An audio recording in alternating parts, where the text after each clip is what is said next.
coup d'État. Paul Biya redoute le pire, l'armée se prépare. Le Cameroun n'est pas du reste, les coups d'État en Afrique sont devenus monnaie courante, et l'information circule dans les casernes des armées, que quiconque voudrait le pouvoir peut l'avoir, mais avec la force.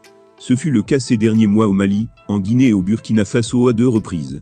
Cela semble ne pas encore se boucler, car des odeurs de coups d'État gagent du terrain dans les coulisses en Guinée-Bissau, Gambie, Comores, Centrafrique et au Tchad pour ne citer que cela.